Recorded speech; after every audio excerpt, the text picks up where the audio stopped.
Hi, I'm Philip Richards, and welcome to Barn Talk, the show that reports from barns and anywhere where Lawrence County 4-H and FFA members meet.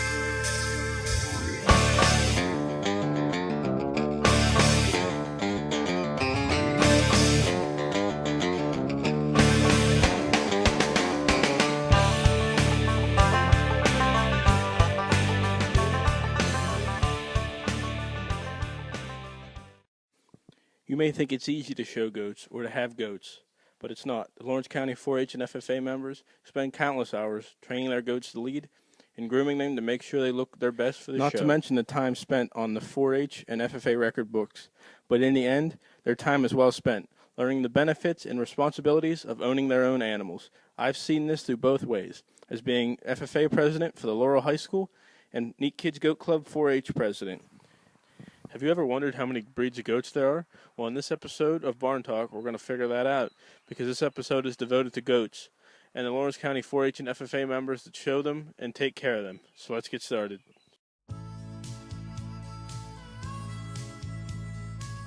Welcome to the 4-H Club Spotlight. This episode's 4-H Club Spotlight is the Exploring Farm Animals Cloverbud Club. I have a letter here from the leader. We're going to open it up and see what's inside.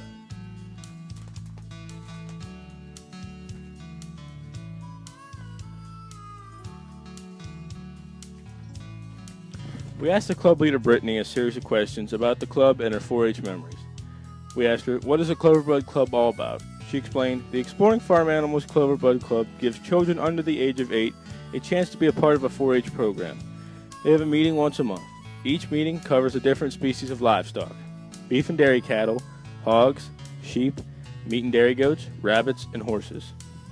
They learn the basics about each species, and everything is taught to them in a way they can understand. We asked her, when was the club started? The Exploring Farm Animals 4-H Club started in January of 2013, so this was the first year for this club. We asked her, what made her want to be the leader of this club? She quoted, I've been a part of 4-H programs since the time I was 8. I absolutely love being a 4-H'er, especially showing the animals. My last year of 4-H was the saddest year. When I had my daughter, I knew I wanted her to be a part of the 4-H program. She started showing goats and horses at the age of 3. In Lawrence County, there was only one Cloverbud Club, and it was based on arts and crafts and cooking. So I decided to ask for permission for a livestock-based Cloverbud group. I wanted these young ones whose brothers and sisters are a part of 4-H to have a chance to be a part of it too. I was dedicated to give these young ones the best experience in the 4-H program, she said. We asked her, what do you think this club has in store for it in the future? She replied, I think this club is going to grow and do very well. This year we had over 20 members. Everyone is learning and having a great time. I've already had calls from kids who want to do it next year.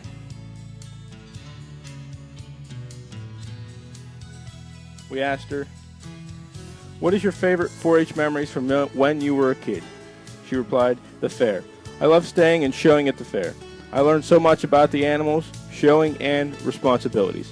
I made so many friends. I looked forward to it every year. I think 4-H is a great program, and it teaches these young people so much about life and responsibility. I hope my daughter loves it as much as I did. Thanks, Brittany, for being a part of this Exploring Farm Animals 4-H Club. I know you and your club is going to do great and prosper in the future. This has been your 4-H Club Spotlight.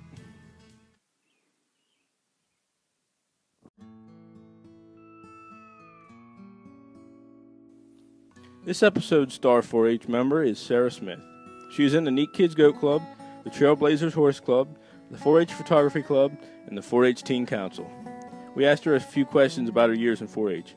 We asked her, what started you wanting to be in 4-H? She replied, the lady from the local store told my dad about it, and I went to a few of the meetings, and I was hooked ever since. We asked her, what is your favorite part of showing and being in 4-H? I get to see my friends and having a good time doing what I love. We asked her, What does it feel like to be picked as an outstanding 4-H member, and what do you feel 4-H in Lawrence County has in store for it in the future? She replied, "It's been a real blessing. I love to go out beyond local and regional events to see other members like myself doing what they love and meeting new people. Lawrence County has a lot in store for it. They have tons of newer and upcoming members that I know will make Lawrence County even better." Great job, Sarah. We here at Barn Talk know a great person and leader when we see one. Good luck to you in the future, and we hope to see all your awards and ribbons at the fair. This has been this episode's Star 4-H member. Now it's time for your Feed Minute.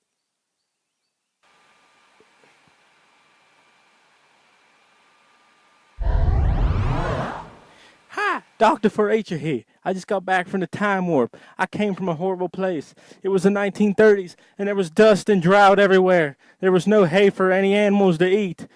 What is hay, you may ask? Hay is a mixture of grasses that, when baled and cut at the right time, makes for good goat food. I got this little book of notes here. I've been taking these notes all over my journeys, all over this great world. Good quality hay is important for the goat nutrition, and the average goat eats about 4.5 pounds of hay every day. So always keep that hay in there, because you always know them goats are going to be nibbling on it. Hay provides protein and vitamins as well as fiber to help keep the rumen working correctly. And always wanted that rumen working correctly, you keep that hay in there. Fiber provides energy, particularly in milkers, young does, and does late in pregnancy. So make sure that keep that hay in there for them does. And remember, fresher the hay, the higher the quality. Good hay is expensive, but the less grain and feed supplement you will have to use if you use higher quality hay. So remember, the higher the quality, the better. That's the main point of this. High quality hay is even more important in the dairy barn. As soon as you give them dairy girls that hay, you'll notice the milking is going to rise. Milk is going to rise, and they'll be happier. So always keep that hay in there for them dairy girls. As you can see, hay is very important. And make sure your goats always have it, because you don't ever want a goat that don't have hay, because it's going to be sad and not growing correctly. This has been Dr. 4-H'er. I got to get back into time warp and take more notes on feeding. So let's go. See ya.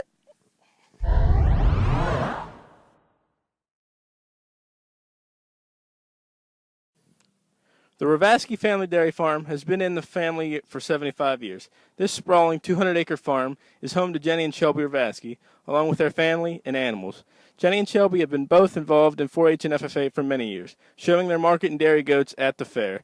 We are here today to ask them a few questions, so let's go. Hi, I'm Philip Richards for Barn Talk, and I'm on location at the Ravasky Dairy Farm, and I'm with Jenny and Shelby Ravasky. How many years have you been involved in 4-H or FFA? For the past 9 years. What is your favorite part of having goats at the fair? My favorite part would have to be having all the little kids and different people coming around and seeing them. What was your greatest accomplishment of showing goats at the fair? It would have to be the year that I won Best Doe Show with my oldest doe, Trixie. What do you think the future has in store for Lawrence County 4-H and FFA?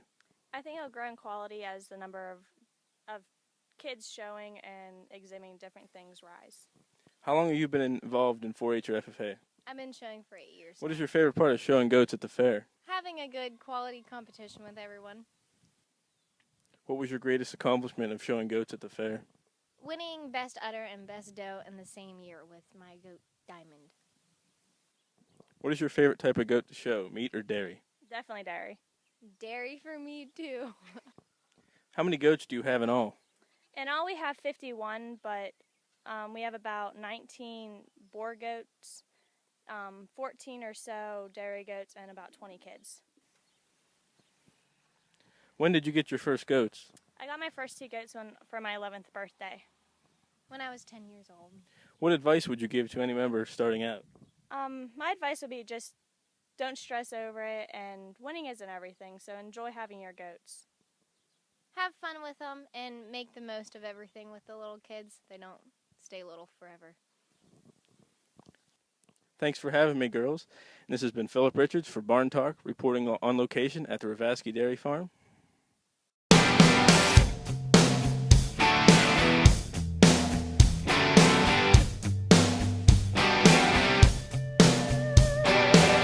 You were raised on an asphalt farm, ain't never heard a rooster crow.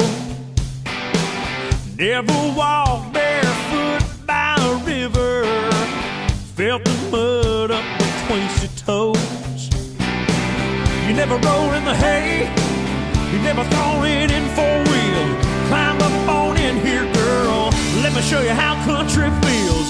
Get your hair down, get you some of this laid on back. Kick your shoes off, kick them off, get you some of this slow down fast. I'll take you up and down these hollers and hills. Let me show you how country feels.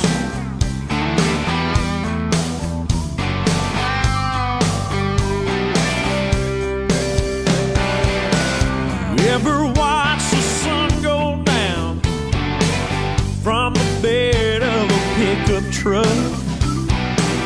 You ever been so into somebody, still lying there when it comes back up? Girl, what do you say? We cut a path through that cornfield, parked down by the water. Let me show you how country feels.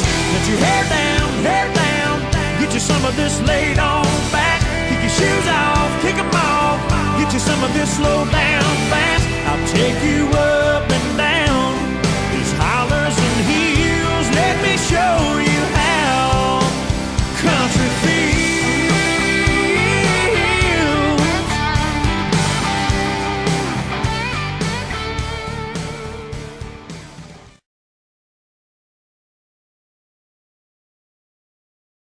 Hi, I'm Philip Richards from Barn Talk, and I'm here with Sue McDaniel, the leader of the Neat Kids Goat Club. Hi, Sue. I have a few questions for you. How many years have you been involved in 4-H? I've been involved in 4-H for 12 years. I've been a leader of the Neat Kids Goat Club for 11 years now. What made you want to be a part of 4-H and a leader of the Neat Kids Goat Club? Well, myself, I was a member of 4-H growing up. I showed beef cattle growing up, showed steers in Butler County. And as our daughter became 4-H age, she wanted to show goats, so we got involved in the goat club. And then in a year or two, I decided to become a leader of the goat club, and my husband is also. And so that's how we got involved in the goat club, through Megan wanting to show goats. What are some of your favorite 4-H memories? My 4-H memories, one of them is taking a group of youth out to Penn State for a goat seminar or demonstration, and also we attended a goat sale at the same time, and it was a very interesting day. The kids learned a lot that day through participation in the demonstrations and listening to the seminars, and also getting to go and watch that goat sale at the Livestock Evaluation Center that day. So that was one of my favorite memories. As a leader and as a parent, it would just be watching my daughter grow up through the 4-H program and through FFA, and watching her achieve all her goals that she had set out to achieve. So it's been a lot of my favorite memories. How many goats do you have in all? We usually run around 25 to 30 head of goats at all times.